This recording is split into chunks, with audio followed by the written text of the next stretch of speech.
नमस्कार दोस्तों, मैं दिनेश यादव एक बार फिर से आप सबके सामने उपस्थित हूँ अपने YouTube channel study icon official के माध्यम से। दोस्तों, तो ये दूसरा पार्ट है संध्या सुंदरी का। उसी संदर्भ में मैं जो दूसरा अंश है कविता का, उसको लेके प्रस्तुत हूँ। और ये 12वीं कक्षा के विद्यार्थियों के लिए है। लॉकडाउन लग चुका है और बोर्ड की एग्जाम बहुत नज़दीक है। 2 अप्रैल से अनाउंस हो चुके हैं। सोने के लिए वीडियो है, तो बच्चों आप सबसे रिक्वेस्ट है कि इस वीडियो को अंत तक जरूर देखें। जो भी आपके मन में डाउट्स हैं वीडियो को देखने के बाद, तो कमेंट बॉक्स में मुझे जरूर बताएं, ठीक है। तो आइए सीधे मुद्दे पे आते हैं। और पहले मैं कविता का पाठ करता हूँ, उसके बाद उसके कठिन शब्दों के अर्थ, फिर उसके एक्सप्लेनेशन, व्याख्या जो भी है उस पर हम चर्चा करेंगे, ठीक है।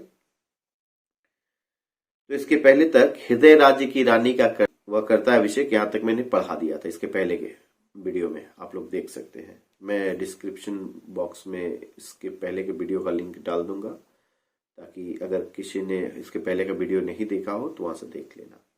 तो आइए दूसरा जो अंश है उस पर हम लोग आगे बढ़ते हैं। कहते हैं, अलसता की सी लता किंतु कोमलता की वह कली, सखी निरवता के कंधे पर डाले बाह, छासी अंबर पथ से चली। नहीं बजती उसके हाथों में कोई वीणा, नहीं होता कोई अनुराग राग आलाप, नुपुरों में भी रुंझुन रुंझुन नहीं, सिर्फ एक अव्यक्त शब्द सा चुप चुप चुप है गूंज रहा सब कहीं। व्योम मंडल में जगती तल में सोती शांत सरोवर पर उस अमल कमलिनी दल में, सौंदर्य गर्विता सरिता के अति विस्तृत वक्ष स्थल में, धीर वीर गंभीर शिखर पर हिमगिरी अटल अचल में, उत्ताल तरंगाघात प्रलय घन गर्जन जलधि प्रबल में, क्षिति में जल में नभ में अनिल अनल में, सिर्फ एक अव्यक्त शब्द सा चुप चुप चुप है गूंज रहा सब कहीं।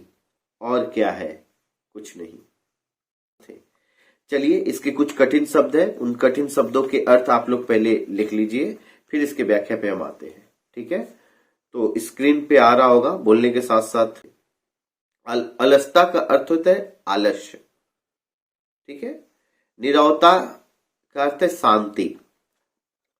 अंबर पथ मतलब आसमान के रास्ते। अनुराग राग मतलब प्रेम का गीत। आलाप स्वर को कहा गया है। नुपुर मतलब पैर का पायल, ठीक है। रुंझुन मतलब पायल के बजने की आवाज को रुंझुन कहा गया है, ठीक है। अव्यक्त मतलब अप्रकट, जो बोला ना जा सके। व्योम मंडल मतलब संपूर्ण आसमान, पूरा आसमान। जगती तल मतलब पृथ्वी। सरोवर तालाब या नदी, जो भी कह लो। अमल मतलब स्वच्छ। कमलिनी दल मतलब कमल की पंखुड़ियों को कमलिनी दल कहा गया है, ठीक है। सौंदर्य गर्विता अपनी सुंदरता पर गर्व करने वाली। सरिता नदी को कहा गया है। धीर मतलब धैर्य। हिमगिरी हिमालय को कहा जाता है। अटल मतलब अडिग। अचल मतलब स्थिर। उत्ताल मतलब ऊंची। तरंगात मतलब लहरों का टकराना। जलधि मतलब सागर या समुद्र। क्षिति मतलब पृथ्वी। नभ मतलब आकाश या आसमान। अनिल का अर्थ है वायु और अनल का अर्थ है अग्नि, ठीक है। ये कुछ कठिन शब्द के अर्थ थे, जिसे आप लोग नोट डाउन कर लीजिए। और आइए अब समझते हैं एक एक करके बारीकी से एक एक वाक्य को, उसके क्या शब्दार्थ है, उसके क्या मूल भाव है, क्या अर्थ है। चलिए बढ़ते हैं। देखिए, प्रस्तुत पद में कवि कह रहे हैं, अलसता की सी लता किंतु वह कोमलता की कली। संध्या सुंदरी का आगमन कैसे हो रहा है? धीरे धीरे धीरे धीरे धीरे धीरे, इसलिए क्योंकि वो बहुत अलसता के साथ, आलस के साथ वो आसमान से पृथ्वी लोक पे पधार रही है, आ रही है, पूरी अलसता के साथ, आलस्य के साथ। किंतु कोमलता की वह कली, कभी नहीं कहते किंतु वो बहुत कोमल की कली है, कोमलता की कली। अब इसे कोमल की कली क्यों कहा गया है?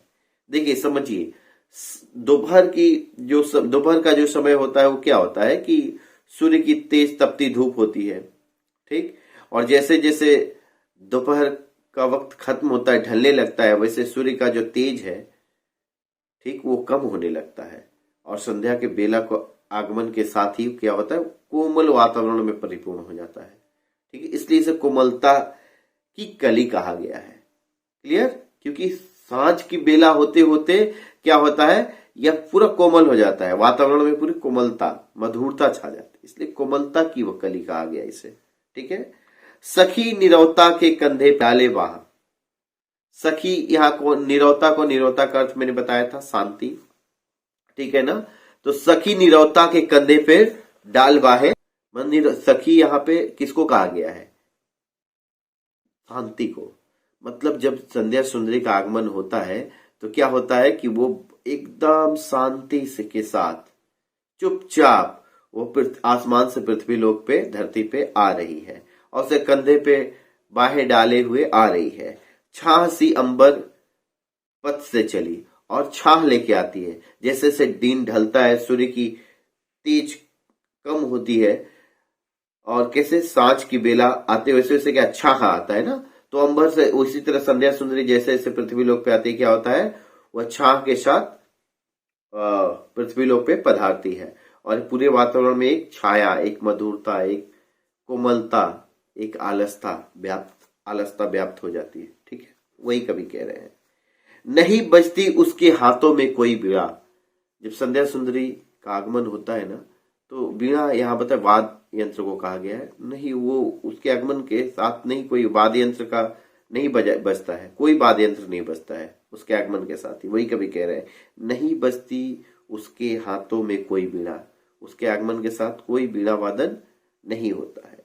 नहीं होता कोई अनुराग राग आलाप, ना ही कोई प्रेम के गीत गाए जाते हैं, ठीक ना। बीड़ा ना ही कोई वाद्य यंत्र बजता है, ना ही कोई प्रेम के गीत गाए जाते हैं उसके आगमन के साथ।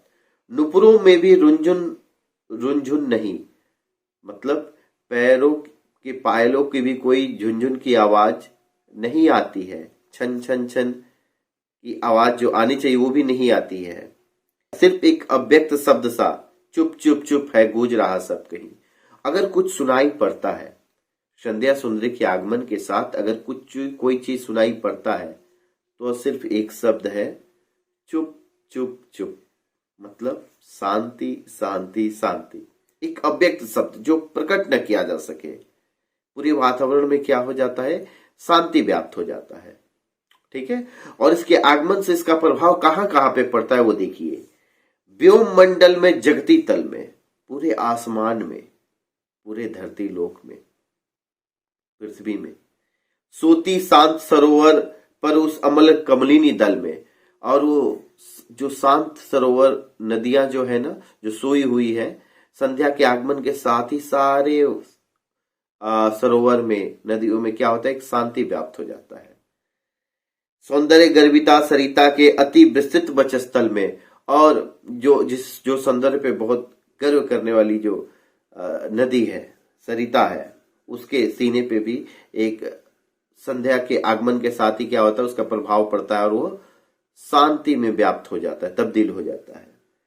धीर वीर गंभीर शिखर पर हेमगिरी अटल अचल में, और वो जो बहुत अटल है, जो बहुत गंभीर है, हिमालय के शिखर, वहां पे भी जैसे ही संध्या का आगमन होता है, संध्या का प्रभाव जैसे उन पे पड़ता है, सारे वातावरण में एक ही शब्द छा जाता है, वो है चुप, शांत, ठीक है।